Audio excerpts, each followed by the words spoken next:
எல்லாருக்கும் வணக்கம். இன்னைக்கு வாழ்க்கையின் ஐஐடி மெட்ராஸோட எபிசோடு. காலையில ஒரு 6:30 கிட்ட எந்திரிச்சிட்டேன். இன்னைக்கு சண்டேன்ற காரணத்தினால டப்புன்னு பல்ல தேய்ச்சிட்டு சாப்பிட போயிட்டேன். அப்படியே போய்கிட்டே இருக்கேன். பார்த்தா பஸ் ஸ்டாண்ட்ல ஒரு பூனை படுத்திருக்கு. நானும் ஒரு வாரமா அதை பார்த்துக்கிட்டு இருக்கேன். டெய்லி காலையில அப்படியே படுத்திருக்கு. என்ன கதைன்னே தெரியல. ஜாலியா இருக்கு. மெஸ்ஸில் சாப்பிட்டுட்டே இருக்கும் போது ஒரு இன்ஃபர்மேஷன் வந்தது. ஏதோ ஈவெண்ட் இருக்கான். சரின்ட்டு நம்மளும் ஷார்ப்பா 10 மணி ஈவெண்ட்டுக்கு 11 மணிக்கு போய் உக்காந்தாச்சு. வந்து உக்காந்ததுதான் சரியான அருவை. ஏன்டா வந்தோன்ற அளவு ஆயிடுச்சு.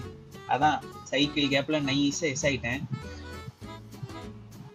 வர்ற வழியில பார்த்தா பசங்க பேஸ்கெட் பால் கோர்ட்ல ஃபுட்பால் ஆடிட்டு இருந்தாங்க. அதான் நம்மளும் டக்குன்னு ஷூவை மாட்டிட்டு விளையாட போயாச்சு.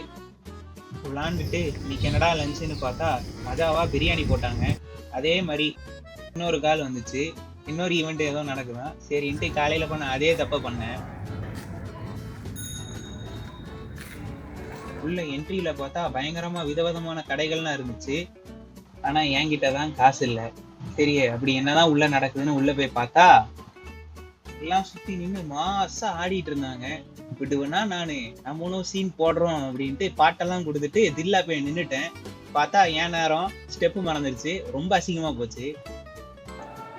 அசிங்கம் தாங்க முடியாம அங்க இருந்து அப்படியே ஓடி போயிட்டேன்.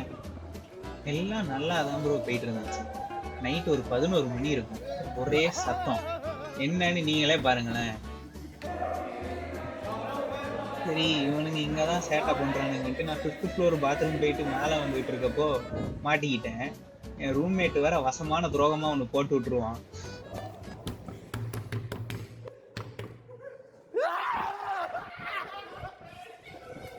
அப்புறம் என்னையும் முடிச்சு விட்டுட்டானுங்க.